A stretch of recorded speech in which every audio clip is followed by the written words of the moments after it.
দিন আগের কথা। শান্তিপুর নামের এক গ্রামে একটি বিড়াল বাস করত। বিড়ালটির নাম ছিল রাজু। রাজু ছিল খুব শান্ত স্বভাবের। তার নিজের মা ছিল না। সে তার সৎ মা আর বাবার সঙ্গে বাস করত। রাজুর বাবা আর মা তাকে একদম ভালোবাসতো না। তাকে ভালোভাবে খেতেও দিত না। তার সঙ্গে ভালো ব্যবহার করতো না, কেননা তার গায়ের রং ছিল কালো। একদিন রাজুর সৎ মা তাকে কাছে ডাকে আর বলে, রাজু, তুই সকালবেলা আমার সামনে একদম আসবি না। খুব খারাপ লাগে তোকে দেখতে। সকাল সকাল তোর চেহারা দেখলে আমার সারা দিন খুব খারাপ যায়। এরকম কথা কেন বলছো মা? আমি কি দোষ করেছি? আমার ভীষণ খিদে পেয়েছে, তাই আমি তোমার সামনে এসেছি। আমাকে একটু খাবার দাও না মা। যা, পালা এখান থেকে। এখন তুই খাবার খেতে পাবি না। খাবার ওপর তোর নজর লেগে যাবে। যখন আমাদের খাওয়া হয়ে যাবে তারপর তোকে খাবার জন্য ডাকবো। এখন যা। মা, তুমি তো সব সময় আমাকে বকাবকি করো আর ভাইকে কত ভালোবাসো। আমার সঙ্গে এরকম ব্যবহার কেন করো মা? নিজের মুখ বন্ধ কর। খুব বড় বড় কথা বলছিস। কুৎসিত কথাকার। তোর ভাইকে দেখ, কত সুন্দর সে। আর তুই নিজেকে দেখ, কত কালো তুই। তোকে দেখলেই আমার বমি পায়। যা, আগে নিজের কাজ কর, তারপর খাবার পাবি। সৎ মায়ের এরকম কথা শুনে রাজু বাইরে চলে যায়। যখন বাড়ির সবাই খাবার খেয়ে নেয় তখন তার সৎ মা তাকে ডাকে। আরে এই রাজু, এইদিকে আয়। অনেক কাজ করেছিস তুই। কিছু খাবার খেয়ে নে, তারপর সমস্ত ঘর পরিষ্কার করবি, বাসনগুলো মেজে দিবি। ঠিক আছে মা, আমি সব কাজ করে দেব।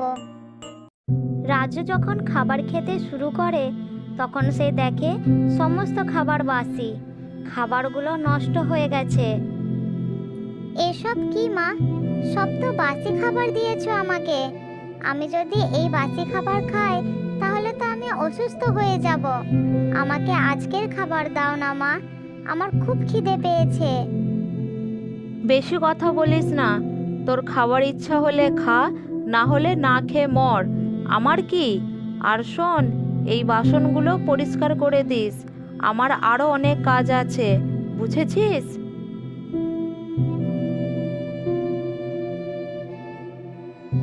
তারপর কোনোভাবে রাজু বাসি খাবারগুলো খেয়ে নেয়। তখন রাজুর তার নিজের মায়ের কথা খুব মনে পড়ছিল। আর বাসি খাবারগুলো খেতে খেতে সে কাঁদছিল। মা, তুমি কোথায় আছো? আমাকে ছেড়ে কোথায় চলে গেছো মা? তোমার কথা খুব মনে পড়ছে। তোমার জন্য আমার খুব কষ্ট হচ্ছে মা। আমি সারাদিন অনেক কাজ করি, তারপরেও এরা আমাকে ভালোভাবে খেতেও দেয় না, ভালো ব্যবহার করে না। আমাকেও তোমার কাছে নিয়ে চলো না মা।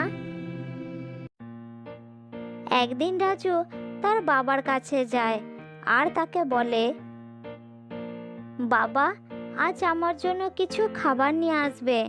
মা আমাকে প্রতিদিন বাসি খাবার খেতে দেয়। সেই বাসি খাবারগুলো খেতে আমার খুব অসুবিধা হয় বাবা। এ কি, তুই এখানে? আমি সকাল সকাল কার মুখ দেখে নিলাম। এখন আমার সারাদিন খুব খারাপ যাবে। আরে তুমি কোথায় আছো? এদিকে এসো, আর একে আমার সামনে থেকে দূর করো। রাজুর ওপর তার বাবা ভীষণ রেগে যায়। তখন তার সৎ মা তাদের কাছে আসে।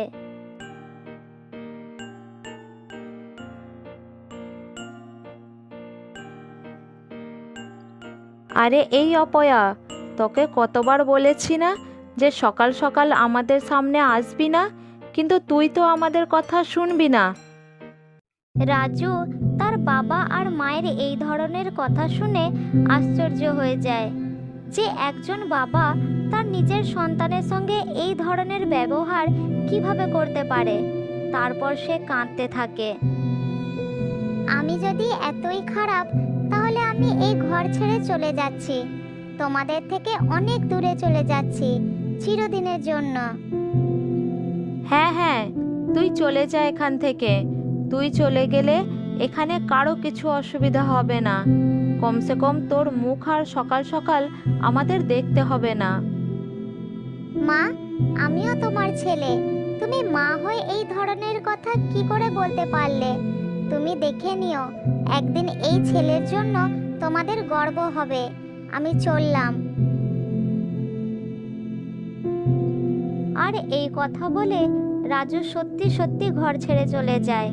চলতে চলতে রাজু পাশেই একটি জঙ্গলে পৌঁছে যায়। কিছু দূর যাওয়ার পর একটি গাছের নিচে সে বসে পড়ে আর বলে,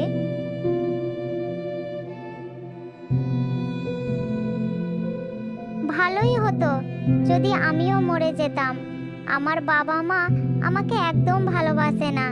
বেঁচে থেকে আমার কি লাভ? এই পৃথিবীতে আমার নিজের বলতে আর কেউ নেই। ভগবান জানে ভবিষ্যতে আমার কি হবে। বলতে বলতেই রাজু কেঁদে ফেলে। এইভাবে রাজুর কয়েকটা দিন জঙ্গলে কেটে যায়। সে জঙ্গল থেকে খাবার খুঁজে খেতে থাকে আর রাত্রিবেলা এই গাছের নিচে আশ্রয় নেয়। এইভাবে তার দিন ভালোভাবেই কেটে যাচ্ছিল।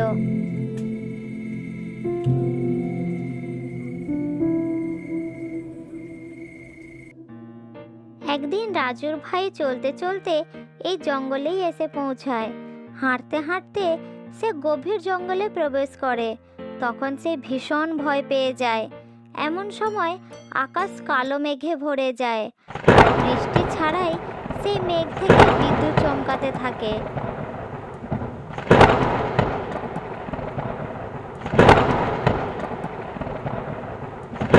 জঙ্গলের শুকনো ঘাস ও পাতায় বিদ্যুৎ পড়ার কারণে জঙ্গলে আগুন লেগে যায় আর রাজুর ভাই আগুনের মাঝখানে আটকে যায়। তারপর সে ভয়ে চিৎকার করতে থাকে, আমাকে বাঁচাও, আমি আগুনের মাঝখানে আটকে পড়েছি, কেউ আমাকে বাঁচাও।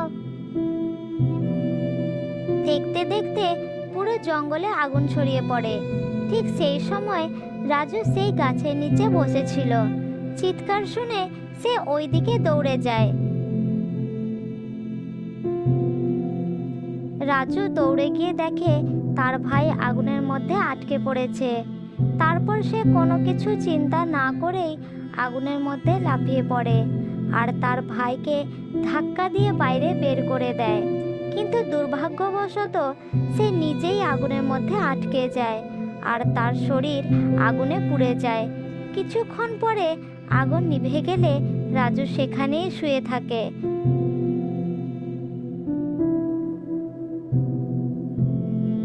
তার ভাই তার মা বাবাকে খুব তাড়াতাড়ি সেখানে নিয়ে আসে। যখন তারা সমস্ত কথা বুঝতে পারে তখন তারা তাদের কর্মের জন্য আফসোস করতে থাকে। বাবা রাজু, আমাকে ক্ষমা করে দে। আমি না জানি কত অত্যাচার তোর ওপর করেছি, কিন্তু আজ তুই নিজের ভাইকে বাঁচানোর জন্য জীবন ত্যাগ করলি। তোর মতো ভাই আর পুত্র এই পৃথিবীতে আর কখনো হবে না। আমাদের ক্ষমা করে দে বাবা।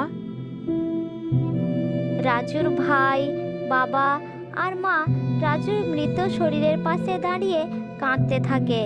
কিন্তু রাজু এই পৃথিবী থেকে চলে গিয়েছিল চিরদিনের মতো।